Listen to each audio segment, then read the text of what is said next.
Es para mí un gusto volver a estar con los estudiantes del seminario. Mi nombre es Mónica Isabel Pozo del Castillo, soy la profesora de Historia y en este caso de Historia de la Iglesia 2. Seguramente algunos ya tuvieron clase conmigo, ya miraré quiénes son nuevos que comenzaron Historia a partir de Historia 2, como este es un sistema cíclico.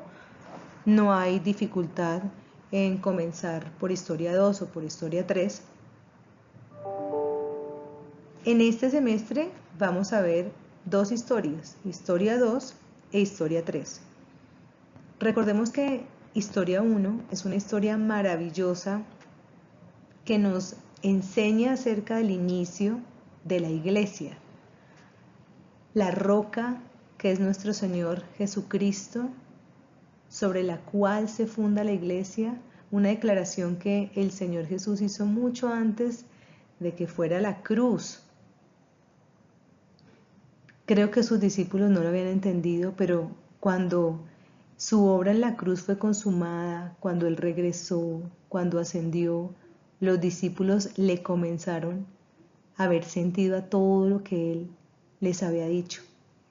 Y a partir de ese momento y de ese glorioso evento en el aposento alto, cuando se derrama el Espíritu Santo, ellos entienden que el Espíritu Santo y la Iglesia comienzan un papel muy importante en el mundo. Comienza la dispensación o el tiempo del Espíritu Santo, pero también comienza la dispensación o tiempo de la Iglesia y ahí inicia un proceso imparable que muchos dieron por muerto al inicio, que pensaron que no iba a prosperar, pero que hasta hoy existe, que somos tú, que soy yo, que son nuestras congregaciones de diferentes denominaciones. Es la Iglesia del Señor frente a la cual Él mismo dijo que las puertas del Hades no prevalecerían. Y es así, las puertas del Hades no prevalecerán en contra tuya, ni en contra mía, ni en contra de la Iglesia. Nosotros somos más que victoriosos, no por ser buenos, no por ser lindos, sino por ser suyos. Y con esto les doy la bienvenida a Historia de la Iglesia 2. Quisiera agregar algo adicional en esta introducción y es muy personal. Todas las materias del seminario son muy importantes, pero esta en especial es en verdad muy importante. Va a ser muy diferente al resto. Estamos acostumbrados a estudiar los libros de la Biblia, a estudiar temas de la Biblia, y cuando pensamos en historia a veces nos vamos al colegio y quizá algunos se aburran o no les guste o crean que no van a poder, que va a ser muy exigente, que les va a obligar a aprenderse muchas fechas, muchos autores, muchos nombres, muchos lugares. Realmente no es así. La historia de la Iglesia en el seminario se estudia por procesos para que entendamos cuál es el contexto en el que cada tema que ustedes han visto a lo largo de este seminario se dio. Y es que es muy importante saber en qué época y bajo qué contexto las cosas fueron sucediendo. Eso nos va a ayudar a nosotros a tener mucho más soporte de nuestra fe. Es muy importante que cada uno hoy entienda su papel como iglesia. No vamos a estudiar sobre la casa del Señor, sobre la novia del Señor, como si fuera algo ajeno a cada uno de nosotros. Por el contrario, vamos a estudiar acerca de la historia de la iglesia, entendiendo que es una historia que nos pertenece, entendiendo que es una historia de la cual hacemos parte y entendiendo que la seguimos escribiendo cada uno de nosotros hoy, en un tiempo tan difícil donde tenemos la gran oportunidad de ser luz y ser sal. Quizá haya más oscuridad, quizá las tinieblas se sientan más densas hoy. Y creo que es así. Pero qué maravilla saber que entre más oscuro está todo, la gracia del Señor viene y da luz, y nosotros somos esa luz que traemos el mensaje, porque donde además sobreabunda el pecado, donde abunda el pecado, sobreabunda la gracia. Y donde hay mucha oscuridad, nosotros que somos luz, tenemos un lugar importantísimo. Luego, entre más oscuro sea, tenemos mucho más que hacer. Y es un tiempo donde debemos ir reconociendo cuál es el papel que el Señor está pidiéndonos hoy. Creo que de miles de maneras muy evidentes que realmente ejerzamos sin temor, confiados, sabiendo que Él está con nosotros, sabiendo que Él nos va a respaldar con señales y prodigios para gloria suya, con señales y prodigios que lo señalen a Él, porque es un momento en la vida de la humanidad donde los demás que no le conocen necesitan saber cuál es el camino, y nosotros que lo sabemos estamos en el deber inminente de señalarlo, de decirlo, de hablarlo, de mostrarlo, de indicarlo a tiempo y fuera de tiempo. Así que les pido con todo el corazón que esta sea una materia que ustedes puedan en verdad guardar en su corazón para entender todo lo que han venido aprendiendo y para ir aterrizando todo lo que han venido aprendiendo, porque la historia de la iglesia se sigue escribiendo por ti y por mí. Padre, te doy gracias por este tiempo, te doy gracias por esta clase, por este semestre que inicia. Gracias, Hijo, gracias, Espíritu de Dios. Pongo en tus manos cada día que nos reunamos, cada clase, cada sesión, pero sobre todo cada estudiante, sus situaciones, sus problemas, sus dificultades, sus luchas, sus necesidades, para que en este tiempo de estudio tú te glorifiques, Señor. Tú les muestres cuánto les amas. Tú les muestres el propósito que tienen en ti para este tiempo. Tú les hagas más útiles que nunca. Tú les capacites, les empoderes para poder llevar tu palabra, para poder ayudar a tu casa. Que cada uno sea entendido como necesita, como requiere, como se le exige hoy.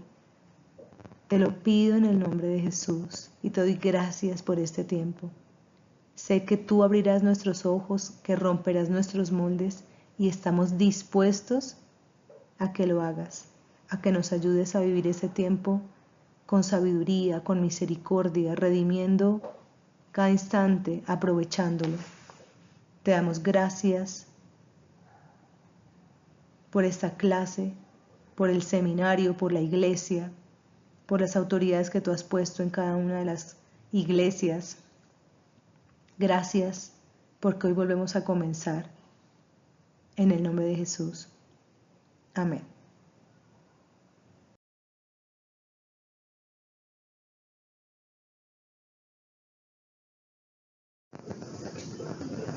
Muy bien, lo primero que quiero mencionar es que el tema principal de Historia de la Iglesia 2 es la Reforma.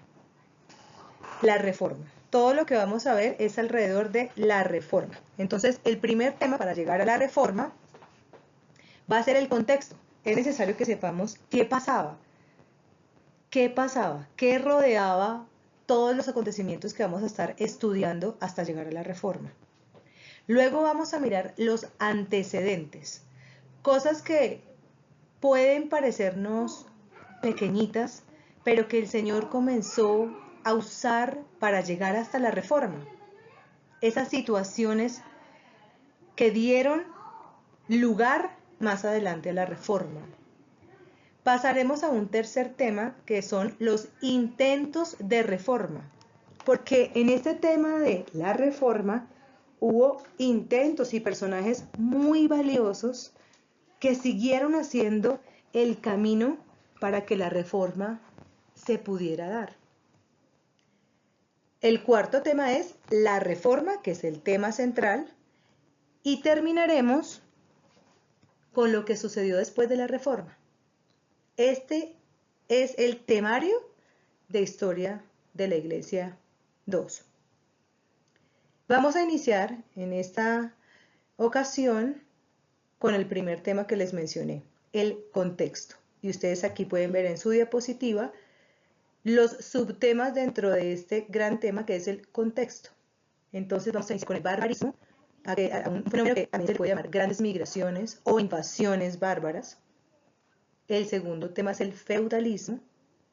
El tercero, las cruzadas o guerras santas. El cuarto, la peste negra. El quinto, la organización de la iglesia y el poder papal. Y el sexto, el renacimiento.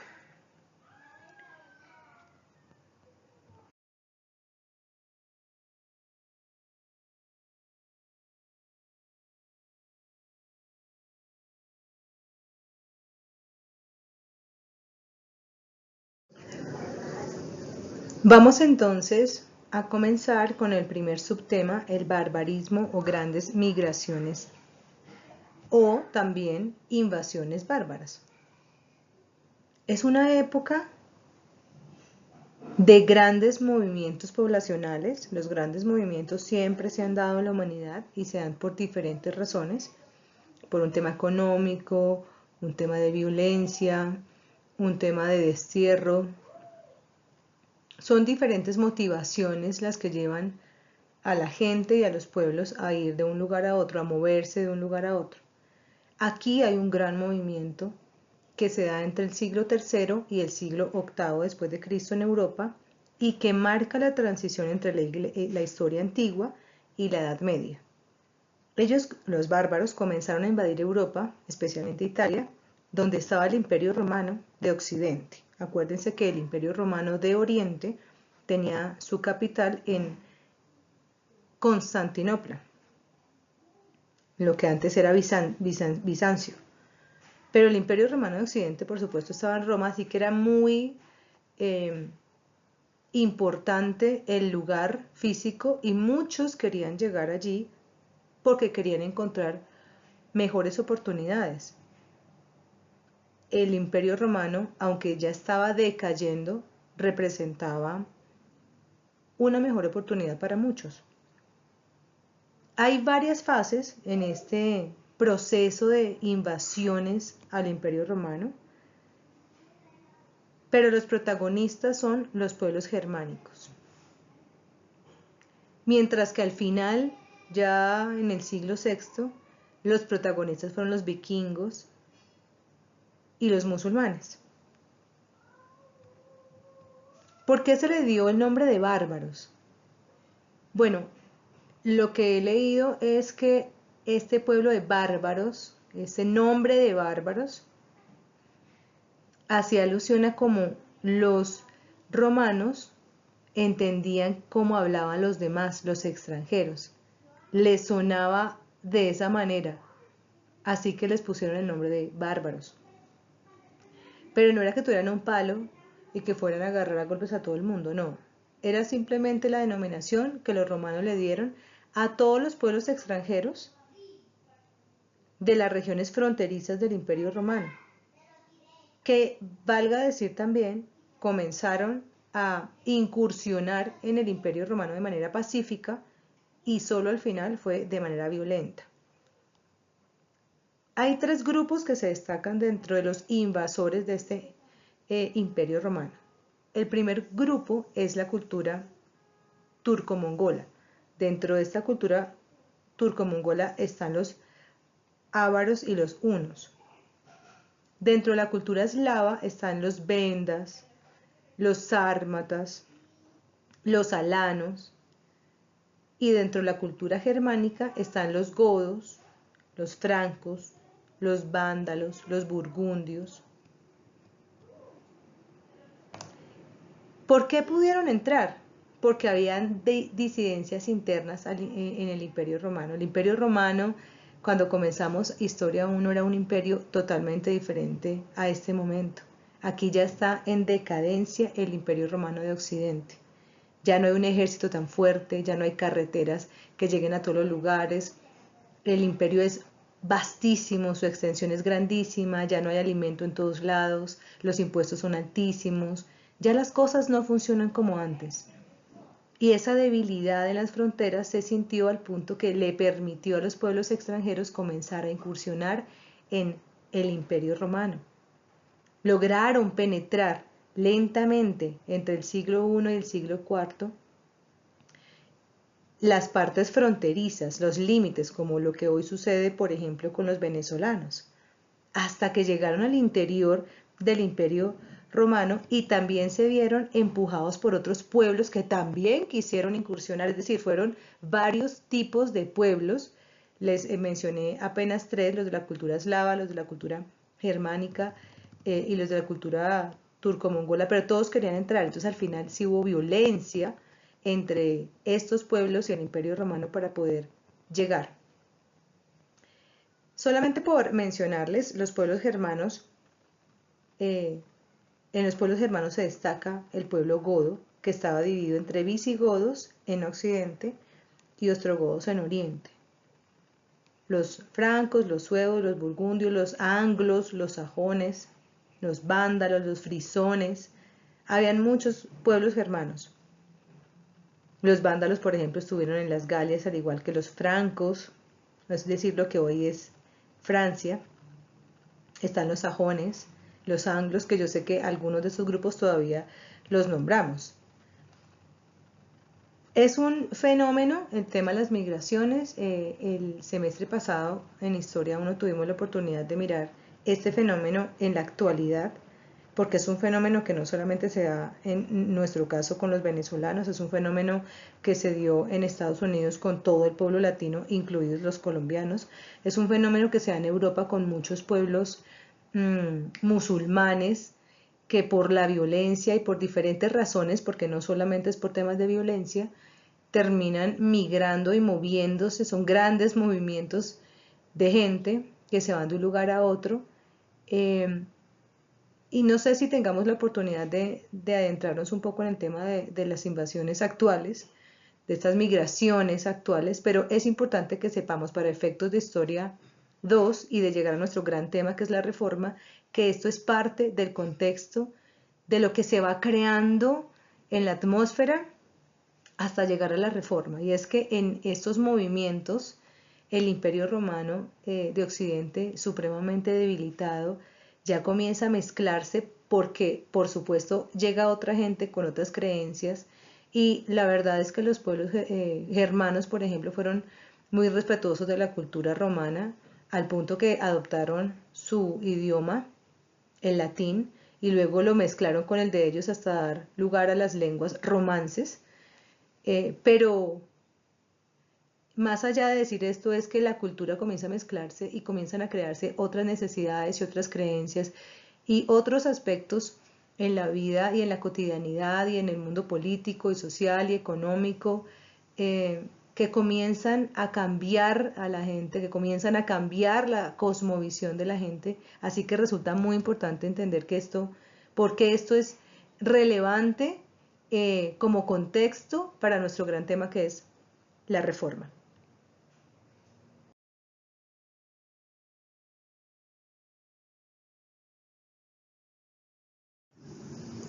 En cuanto al segundo subtema, el feudalismo, como ustedes lo pueden ver en su diapositiva, tenemos allí una noción del feudalismo y su objetivo. Se denomina feudalismo a la organización social, política y económica basada en el feudo. Una organización que predominó en Europa Occidental porque precisamente por el tema que acabamos de mirar acerca de las migraciones, de las invasiones bárbaras, del barbarismo, el emperador romano, con el fin de proteger su territorio de estas invasiones, termina dividiendo todo el territorio en feudos, y es que el territorio era vastísimo. Y en cada uno de esos feudos nombra lo que conocemos como un señor feudal, es decir, una persona que tiene autoridad en ese territorio. ¿A cambio de qué le da ese territorio? A cambio de vasallaje, es decir, de tributo y de lealtad, porque claro, el emperador no quería perder su poder. ¿En dónde se dio este feudalismo? Sobre todo en Francia, en Italia, en Alemania. También se dio en Inglaterra, pero se dio en muchísima menor escala.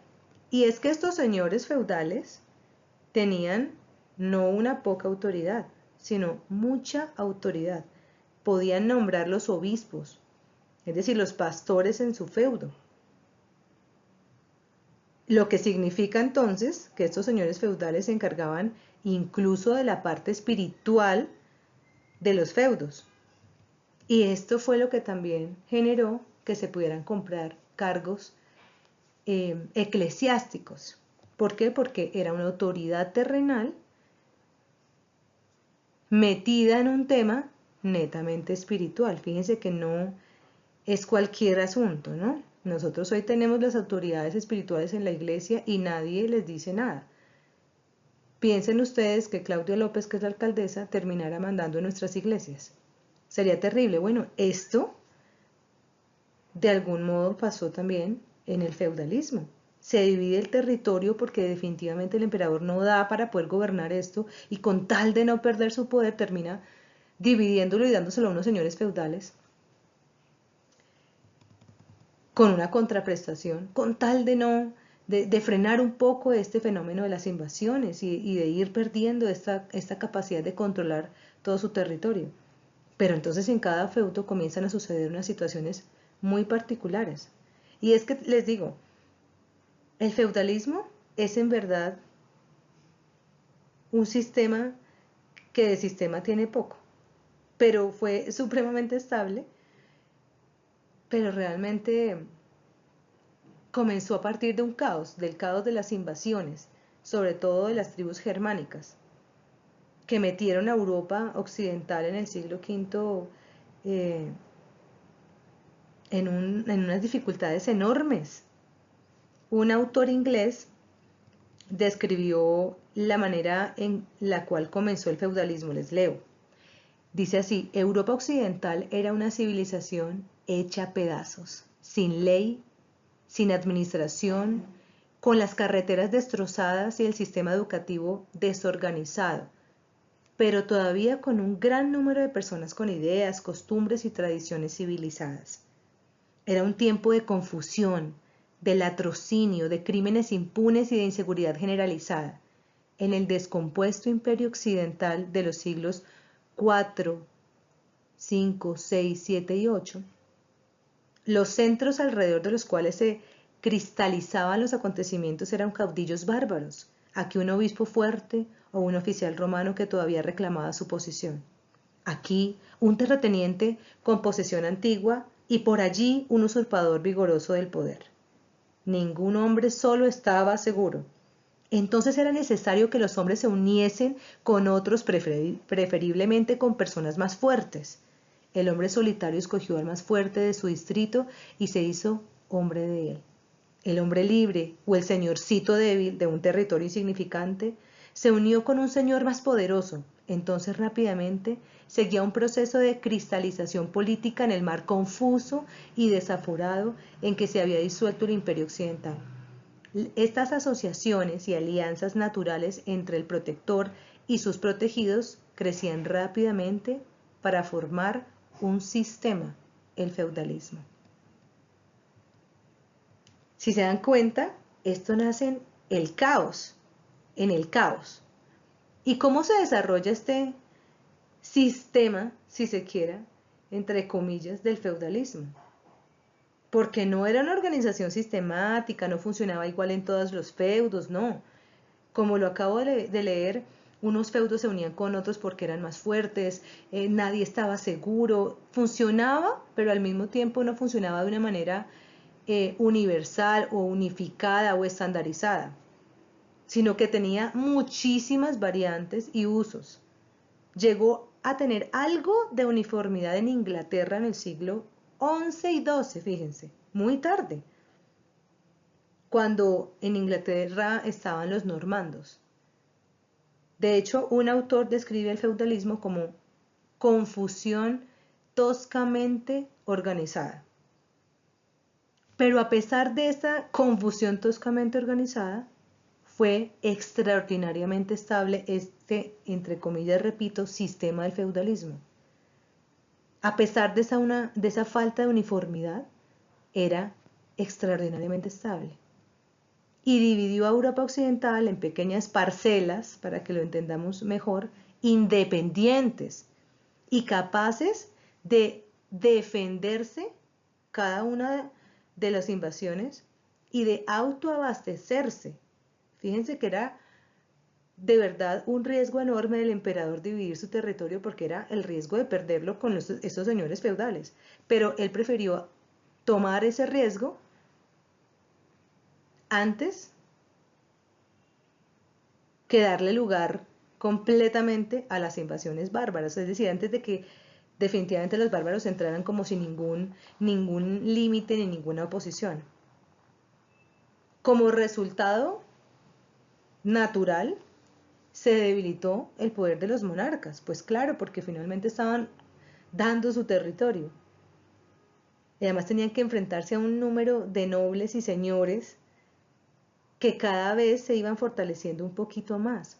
Pero en el entretanto, el poder de la Iglesia, donde habían también obispos y abades que también eran señores feudales, se iba fortaleciendo. Es decir, la sociedad feudal estaba organizada como una pirámide. En la cúspide estaba un gran señor, que era el rey, el duque, el príncipe. En una segunda fila estaban los señores vasallos del gran señor. En una tercera fila los vasallos de los vasallos, los caballeros y los señores menores. Y en una cuarta fila los hombres libres, vasallos de los señores menores, y en la base los siervos. Realmente cualquier alteración de las circunstancias amenazaría esa estabilidad que se daba a partir de la sociedad feudal. Y así realmente pasó cuando comenzaron las cruzadas. Es decir, hubo unos nuevos acontecimientos y técnicas de producción que afectaron esta estabilidad. Además hubo un número enorme de muertos y de enfermos en las cruzadas que dieron el toque final a este sistema del feudalismo. Ya veremos por qué. Pero, repito, fue un sistema que duró muchísimo tiempo y que fue extraordinariamente estable a pesar de su falta de uniformidad. Incluso hoy día, incluso quedan restos del feudalismo en Europa Occidental. Ahora, ¿cómo estuvo la Iglesia en este tema del feudalismo, que es en últimas, nuestro gran tema? Pues muchas personas de la Iglesia eran señores feudales, lo mencioné hace un rato, y otros eran señores menores vasallos de grandes señores feudales. Es decir, o eran ellos señores feudales o eran vasallos de otros señores feudales. Y eso era muy complejo de manejar, porque había una autoridad terrenal o temporal y otra autoridad espiritual, pero resulta que muchas veces estaba el uno sujeto del otro. Entonces les leo, por ejemplo, dice: Odo, obispo de Bayeux, fue acusado de no mandar tropas a Guillermo el Conquistador en 1082 y perdió su feudo. El condado de Kent lo perdió un obispo. ¿Por qué? Por no mandar tropas a luchar, porque ese era parte de su compromiso. El obispo de Durham en 1088 también perdió su feudo por no mandar tropas. Ambos fueron juzgados como vasallos y señores en una corte civil, no como prelados de la iglesia en una corte eclesiástica. En los últimos años del siglo XII se presentaba un crecimiento demográfico en Europa Occidental circunstancia que en sí desestabilizaría la sociedad feudal, pero también dio lugar al establecimiento de pueblos independientes dentro de los feudos. Sigo leyendo. En Francia, en 1175 se presentó un grave problema en el pueblo de Arras, situado dentro del feudo del monasterio de Saint-Vaast. El abad insistía que no se pudiera hacer nada sin su permiso, pero los pueblerinos nunca aceptaron este reglamento. También las iglesias de Arras funcionaban independientemente del monasterio.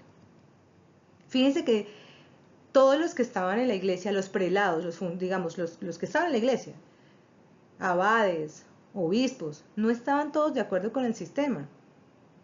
De hecho, encontré también una carta escrita por un arzobispo en Alemania en el año 858. Dice así: las iglesias que Dios nos ha confiado no son propiedad real, ni beneficios tales que el rey las pueda regalar o tomar como él quiere, porque todo lo que pertenece a la iglesia está consagrado a Dios. Y nosotros, los obispos consagrados al Señor, no somos hombres que, como los laicos, nos encomendáremos en vasallaje a nadie, ni debemos tomar un voto solemne de vasallaje que las autoridades bíblicas, apostólicas y canónicas prohíben. Es abominable que manos ungidas con el aceite sagrado, manos que por medio de la oración y la señal de la cruz pueden crear el cuerpo y la sangre de Cristo del pan y agua, que tales manos sean tocadas en la ceremonia secular del vasallaje. Y es pecado que la lengua de un obispo, que por la gracia de Dios es una llave del cielo, pronunciaría votos sobre las reliquias sagradas como cualquier laico. Fíjense que no todos estaban de acuerdo con este sistema y no todos querían someterse y no todos querían hacerle caso al señor feudal cuando eran obispos. ¿Por qué? Porque ellos consideraban que tenían un llamado diferente, pero resulta que ese era el compromiso. En cada feudo de tierra, cuando no era eclesiástica, la iglesia estaba presente con un ministro, porque acuérdense que había de todas maneras una autoridad espiritual en estos feudos, y ahí actuaba como capellán para el señor feudal y para su familia. Encontré además otra manifestación del papel de la iglesia en la sociedad medieval feudal, ese movimiento conocido como la paz y la tregua. Miren este movimiento tan importante que comenzó en el año 989 en el sur de Francia. Como había un ambiente de tanto conflicto y de tanta guerra y tanta violencia, se concretó un acuerdo entre los señores feudales y la iglesia y los caballeros para guardar todas las semanas una tregua de todo acto de guerra, de todo acto de violencia, entre la puesta del sol, el atardecer del miércoles, hasta la salida del sol del lunes. Es decir, un poco mátense martes y el miércoles en la mañana, porque el miércoles en la tarde hasta la salida del sol del lunes vamos a hacer un pacto de paz. Y esto todo lo hizo la iglesia en medio de este caos en el que se daban las diferentes circunstancias dentro del feudalismo. Esto para contarles un poco más acerca del feudalismo, que es nuestro segundo subtema.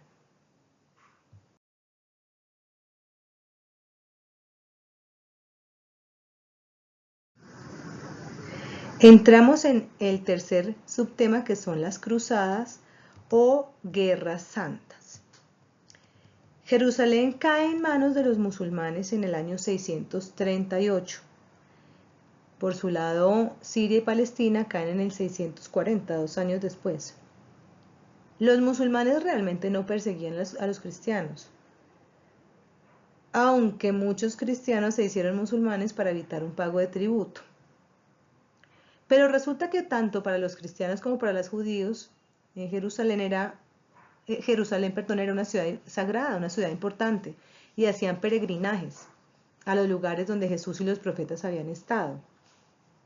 Los peregrinos recorrían un territorio grandísimo en caravanas y tenían que pagarle a los musulmanes un derecho para poder pasar a visitar los lugares sagrados. Pero en últimas, el hecho de que los musulmanes se hubieran tomado estos lugares y que los judíos y muchos otros quisieran pasar en este peregrinaje no era un problema, porque había paz a pesar de que tenían que pagar para poder pasar. Es decir, así funcionaban.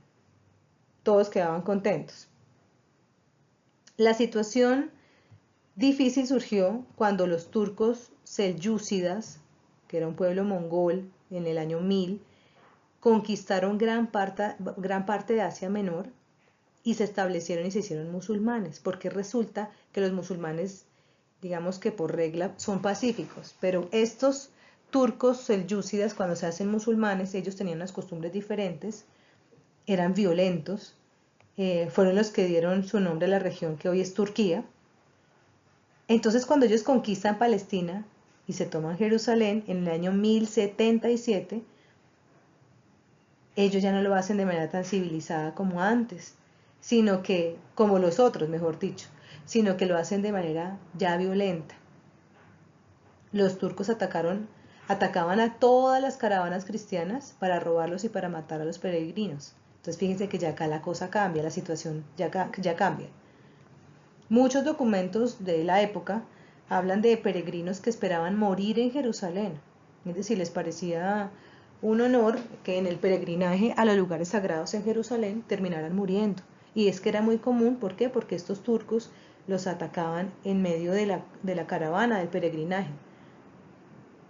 De hecho, los que quedaban vivos, algunos de los que quedaban vivos, se mostraban decepcionados por no haber perdido la vida, como por haber podido regresar. Lo cierto es que, a pesar del anhelo de martirio de muchos peregrinos, pues otros no querían realmente irse a morir. Entonces, estos peregrinos se comenzaron a organizar en grupos, que a veces estaban acompañados por soldados y en otras veces, en otras ocasiones, los mismos peregrinos terminaron armándose, como formando un pequeño ejército de peregrinos que iban a los lugares sagrados y se armaban pues para poder llegar y defenderse de estos ataques de los turcos en medio de la peregrinación. Estos pequeños bandos son las raíces de las cruzadas. Les leo algo. Se unieron naciones y ejércitos con el propósito de recuperar el territorio que había sido invadido por los musulmanes. No obstante, llegaban derrotados y pobres y comenzaban a saquear y a robar porque no tenían nada que hacer para su sustento. Se le llamaron guerras santas, porque por todos lados se encontraban dignatarios de la iglesia dirigiendo tropas y bendiciendo a los ejércitos. La reconquista española tuvo muchos elementos de una guerra santa, como también tuvieron las conquistas de Carlomagno y la defensa de Constantinopla. Miren, les leo otro tema. El Papa Urbano vio que Europa podría ser desangrada si se organizaban expediciones con el aparente motivo de rescatar esos lugares sagrados. Y esto, escuchen muy bien, le ayudaría a lograr sus pretensiones temporales, es decir, terrenales, no espirituales, de una manera que ningún papa había podido antes de él, porque los poderosos príncipes estarían fuera de su camino y no habría nadie que se le pudiera poner. Les leo más. Este plan diabólicamente astuto tenía una apariencia de justicia y de piedad, y los corazones de miles por toda Europa fueron atraídos por él. Se basaba en un emocionalismo y superstición sin frenos y estaba rematado por una blasfema oferta papal de absolución de todos los pecados para todos los que tomaran armas en esta sagrada causa, y la promesa de la vida eterna a todos los que muriesen en el intento. Es decir, estos pequeños grupos de peregrinos se terminaron armando y así comenzaron las cruzadas. Esta es la génesis de las cruzadas. Pero muy pronto la iglesia, en ese momento, el Papa Urbano dijo, no, pero maravilloso, yo lo que quiero es poder temporal, tener más poder. Entonces, esta es mi oportunidad. Con la excusa que tienen muchos de ir a visitar en los lugares sagrados, yo los voy a animar a que lo hagan. Y así se fueron una cantidad de nobles, de monarcas, y adivinen que le entregaban todos sus bienes a la iglesia porque podían no regresar. Y efectivamente iban y morían un montón, y muchas veces regresaban, pero regresaban en la inopia, absolutamente pobres. Pero esto era un plan diabólicamente astuto para poder ir cogiendo más y más poder de la iglesia que se quedaba. Hacia finales del siglo XI, el papado había ganado muy poco con su lucha contra el emperador, y una cuestión a resolver era cómo el poder espiritual podría lograr un dominio total sobre lo temporal. Es decir, por eso es que fue un plan diabólicamente astuto, porque la pelea entre el emperador y la iglesia realmente no le había dado mucha ganancia a la iglesia. Y lo que querían era poder.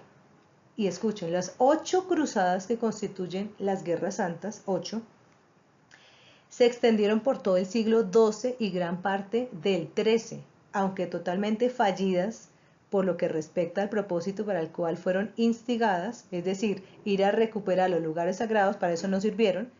La parte que tuvieron en el desarrollo de la Iglesia romana justifica alguna referencia a sus motivaciones y desarrollos. Es decir, fueron un fracaso, pero resulta que para efectos de empoderar a la Iglesia católica fueron fenomenales. Les leo algo adicional. Otra causa de las cruzadas fue el sistema feudal, lo acabamos de mencionar, por tener muchos nobles peleando constantemente entre sí. El Papa Urbano II pensó que una empresa tan grande como el rescate de los lugares sagrados terminaría con estos pleitos y escaramuzas. Es decir, lo que quiere decir esto, muchachos, es que ahí están peleando tanto que más bien los mando a la guerra santa, los incentivo y ya me quito de encima este problema de estar todo el tiempo tratando de solucionar conflictos entre los nobles, que son señores feudales de otros, o ellos tienen vasallos, y así sucesivamente, porque es que era un caos completo. Ahora, a este caos en el que estamos en este momento, se le suman muchas epidemias y hambrunas, lo que también forzó a muchos a irse en las cruzadas, ya no por recuperar, fíjense, los lugares sagrados, sino por buscar mejores horizontes y oportunidades, porque la verdad es que la situación en el imperio estaba caótica. Es decir, que habían diferentes motivaciones para los que participaban en las cruzadas. Algunos con sinceridad querían recuperar los lugares sagrados, otros querían mandar a los otros para que se dejen de pelear, otros mandaban a otros, la iglesia, para poder recibir todo lo que les entregaban antes de que se fueran, y otros simplemente lo hacían por buscar otra oportunidad. Ahora, ¿a qué hace referencia la palabra cruzados? A la cruz hecha en tela que se usaba como insignia en la ropa exterior de los que tomaron parte en esas iniciativas. Y solamente les leo aquí algunos apartes de algunas cruzadas. En 1095, una cruzada que dirigió Pedro el Ermitaño, cayeron en manos de los turcos. O sea, no lo lograron. En 1147, Luis VII, ningún éxito en Palestina. En 1187, ningún éxito. A ver, les leo si encuentro algo más. Por ejemplo, en 1228 negociaron la entrega de Nazaret, de Belén, de Jerusalén, en tregua por 10 años. Alguito se pareciera haberse logrado en cuanto a recuperar los lugares sagrados, pero realmente todas fueron un fracaso. De hecho, en el 1212 hay una cruzada interesante y muy triste, que es la cruzada de los niños, donde se convenció a la gente que solo la inocencia de los niños podía liberar a la Tierra Santa de estos ataques. Casi 100.000 niños fueron enviados desde diferentes lugares de Europa y la mayoría ni siquiera logró llegar a su destino. Fueron vendidos como esclavos a los musulmanes o murieron en el camino. Y lo cierto es que finalmente los cristianos fueron desalojados de Jerusalén en 1291, es decir, realmente no hubo éxito en estas cruzadas. Un desacierto enorme, enorme, enorme de la iglesia.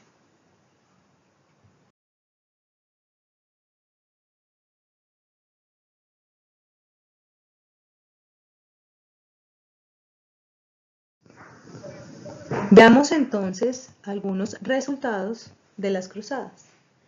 Ustedes lo tienen en su diapositiva. No libraron los lugares sagrados, que era el fin, aunque sí lograron permiso para ir a los lugares sagrados protegidos por el gobierno turco. Pero la verdad es que la pérdida absurda de gente no justifica este pequeño logro. Segundo, prosperaron económicamente ciudades como Belén y Nazaret y Jerusalén, porque como en cualquier lugar de peregrinaje se crea un tema comercial alrededor de los peregrinos. Tercero, los países occidentales conocieron la avanzada cultura oriental, especialmente temas de medicina, de arquitectura, su astronomía, las matemáticas. Por supuesto, se aumentó el poder de la Iglesia, lo fortalecieron, el poder, sobre todo el poder económico, se vio realmente engrandecido porque la gente prodigaba regalos a la Iglesia romana y hacía entregas de sus posesiones por si acaso no regresaban de las cruzadas, y muchas veces no regresaban, así que la Iglesia terminó con mucho poder económico. Pero también la Iglesia se interesó más por el aspecto humano de la vida de Jesús a partir de estos peregrinajes. Por eso encontramos muchos místicos, personas dedicadas a la contemplación de la humanidad de Cristo. Y hay muchos místicos con sermones y con poemas muy lindos que exaltan la humanidad del Señor Jesucristo. Se intensifica la devoción a las reliquias, se forman órdenes militares, no sé si lo alcancemos a ver ahora, pero seguramente las miraremos. Se acentuó aún más la división entre la Iglesia latina, o sea, la Iglesia católica romana, y la Iglesia griega, es decir, la ortodoxa.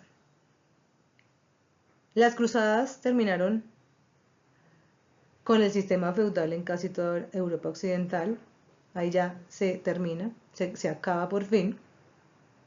Se aumentan las relaciones comerciales con el Oriente.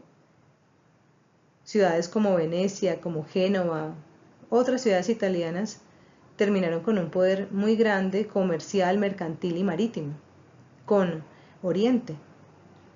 Y Europa además conoce nuevos productos agrícolas e industriales como el arroz, el limón, la caña de azúcar, los tejidos de seda, el papel, el vidrio. Y todos estos desarrollos terminaron por ayudar a la formación de la clase media, que es la clase que, digamos que a nivel mundial, impulsa el comercio, impulsa la economía. Además, las mujeres terminan teniendo un papel destacado en Europa, un rol, digamos, menos escondido, menos nulo, donde se destaca su independencia, su valor, lo cual no era común. Y se termina creando una sociedad multicultural, por supuesto, porque con la ida y venida de muchos, con las invasiones ya de otros, termina una mezcla de gente que crea una sociedad multicultural. Por eso hay, digamos, que un crecimiento cultural que por supuesto también genera una mezcla de creencias que puede y siempre llega a ser algo peligrosa.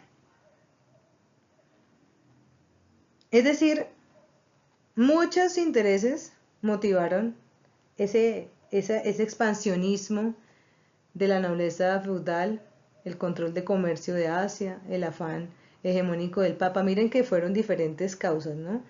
Unos nobles no fueron solamente porque querían ir a recuperar los lugares sagrados, sino que también querían, en esa economía expansionista en la que habían crecido en el Imperio Romano, mirar a ver qué más podían conquistar. Otros sí fueron con la idea de recuperar los lugares sagrados. Por su parte, la Iglesia avaló todo esto para poder tener la hegemonía del papado sobre las monarquías, el poder sobre las monarquías. Y otros sí fueron a recuperar la Tierra Santa. Es decir, hubo muchas motivaciones en estas cruzadas. Y les hablé entre los resultados acerca de las órdenes militares, porque como eran pequeños ejércitos que se organizaban, eran órdenes monásticas, pero ejercían una doble función. Por una parte se mostraban como monjes sometidos a votos de obediencia, de castidad, de pobreza, viviendo bajo autoridad de otro, pero por otra desempeñaban funciones militares de protección, de escolta, precisamente a los cruzados, a los que iban a Tierra Santa. Y se destacan tres: los caballeros hospitalarios, los teutones y los templarios. Los caballeros hospitalarios en Italia, que también se llamaban caballeros de Malta, que además de prestar una escolta militar, atendían a los enfermos que caían durante esa travesía y durante ese peregrinaje. Y así comienzan a crearse muchísimas órdenes monacales dedicadas a cuidados de pacientes, como la Orden del Espíritu Santo, la Orden de San Guillermo del Desierto, los belemitas, la Orden de Santa Catalina, algunas incluso existen hoy, y sirven a los enfermos y a la educación de los jóvenes. Los otros eran los caballeros teutones en Alemania, teutón significa alemán, que fueron reducidos a una comunidad estrictamente dedicada a la educación y a prestar servicios de enfermería, luego de muchas derrotas en combate, precisamente en este peregrinaje, y todavía existe en Suiza. Y los templarios en Francia, que seguramente los hemos escuchado, donde adquirieron muy rápido fama y riqueza porque recibían grandes donaciones de los ricos terratenientes en Europa, en la Europa de la época. Entonces ellos acumularon muchos bienes, mucha fortuna, y también recibieron una serie de acusaciones por brujería, por herejía. Realmente no siempre tuvieron una muy buena fama, pero también se crearon muchas falsas historias, producto también de la imaginación, alrededor de los caballeros templarios. Lo cierto es que las órdenes militares cayeron también muy rápido en corrupción, porque las donaciones de la gente terminaron por corromperlos. Mucha gente adinerada les daba ofrendas, también pacientes pudientes que estaban agradecidos, hicieron que comenzaran a atesorar grandes sumas de dinero y comenzaron a tener un poder económico que fue desdibujando la esencia de estas órdenes militares. Además, muchos aceptaron las creencias heréticas después de querer ir a proteger los lugares sagrados y a permitir las peregrinaciones, terminaron fue en herejías. Entonces todo esto llevó a que de muchos lugares fueran expulsados estos personajes de estas órdenes, y finalmente en el caso de los templarios fueron clausurados, y todas fueron reducidas en últimas a simples sociedades honoríficas, como se han mantenido hasta hoy. Sin embargo, pues también se les arguye, por ejemplo, a los templarios, el sistema bancario, que se dice que ellos se inventaron el sistema bancario como medida para las grandes riquezas que tuvieron en su momento.